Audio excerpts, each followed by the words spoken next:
we go. Today was a good day, as always. I rarely have bad days at Ampi Animal Hospital.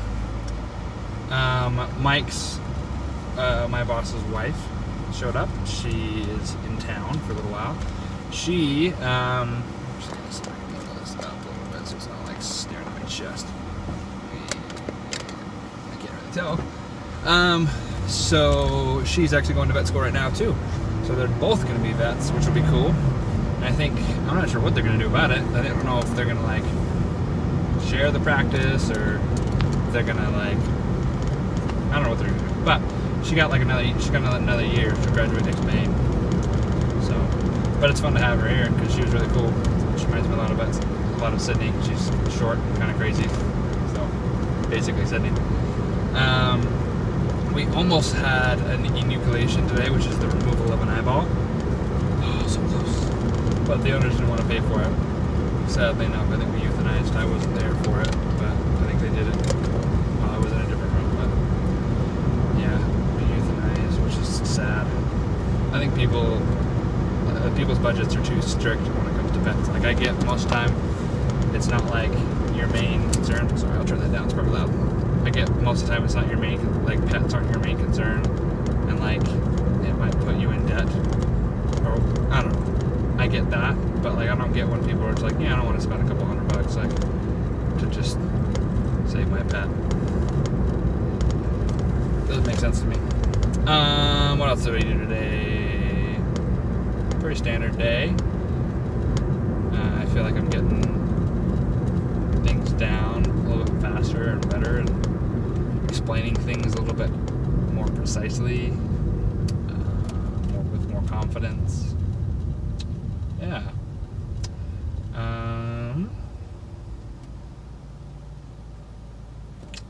That's basically all that happened today. We almost had an enucleation. We did a mass removal, little gross little polyp thing in a dog's butt. So that was gross. And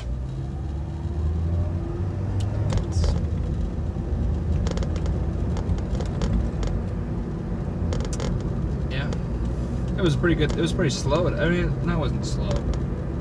Slow day for interesting things as far as surgeries, but it was a good day as far as like there was a lot of appointments, a lot of things to do. I wasn't bored.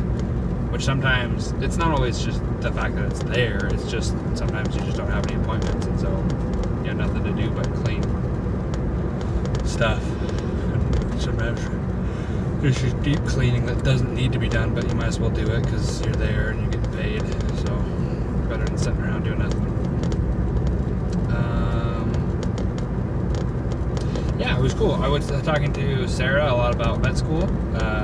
I'm excited because she actually goes to Midwestern, which is a place that I'll be applying to, so that kind of gives me a little bit of confidence. She didn't get into Washington, but she did get into, I think she was applying to the Washington away, not in the Washington, Utah, which that gives me a much better chance of getting in. So she was applying there, and she didn't get in, but she did get into Midwestern, so that kind of, I don't know, makes me feel a little bit better about getting into Midwestern. At least getting in somewhere. I'm not sure what I can do as far as like if I can use her as like a reference. I'll have to see. I'll have to ask her. See if I can like throw her name in the ring and say, hey, I know Sarah Kindig. She's awesome, you know. So that's cool. And she was talking about how they have a really good, it's a new program, but it's a really good small animal program. They don't have a very good large animal program.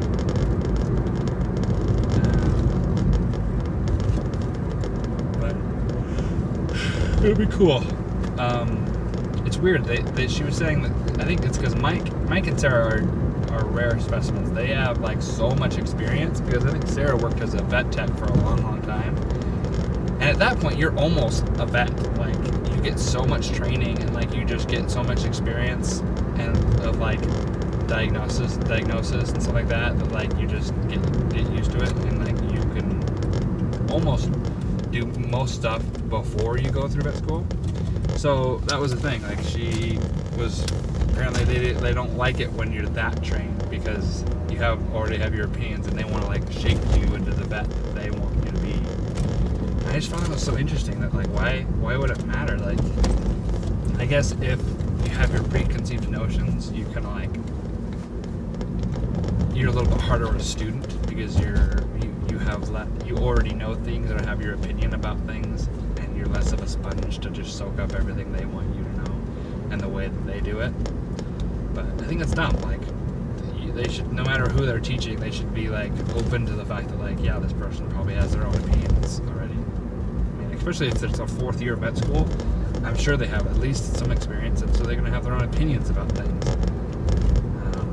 Mike was telling me about vet school that it's going to be a lot of memorization. He actually thinks that vet school was easier than undergrad, which I can't really. I think maybe he just struggled with concepts and was really good at memorization. I'm the exact opposite, so I think I'm going to struggle with vet school. It's just raw memorization and regurgitation, and I'm really good at concepts. Like I understand concepts, and then like the reasoning behind what I'm memorizing or whatever. And so, yeah, we'll see. Hopefully I won't struggle too much. But I'm excited to get in. Hopefully. Just gotta wait and see. I really should start coming up with scripts of things to talk about. I don't feel like I have enough to talk about. That's why sometimes I don't make videos. What else happened today? He does a lot of really cool. I don't know if he did a lot of them today, but he does a lot of Florentine stains, which is a really cool thing. Where they basically, I don't know if I've talked about this before, but he basically puts like a stain or a dye on the eyeball, and then when you shine a black light at it, it'll fluoresce in the spots that there's an ulcer,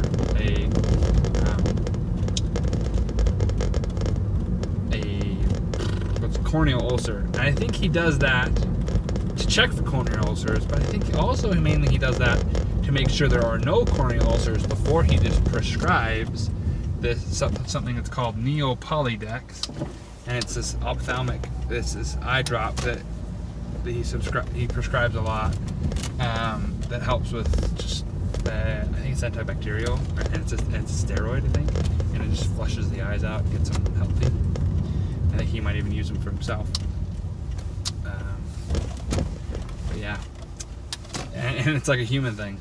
Like I find it so interesting how often human stuff gets used for vet stuff. Yeah, like Benadryl. I think there's a dog version of Benadryl, but Benadryl gets used. A whole bunch of stuff. So yeah. That's all I had. See you next time.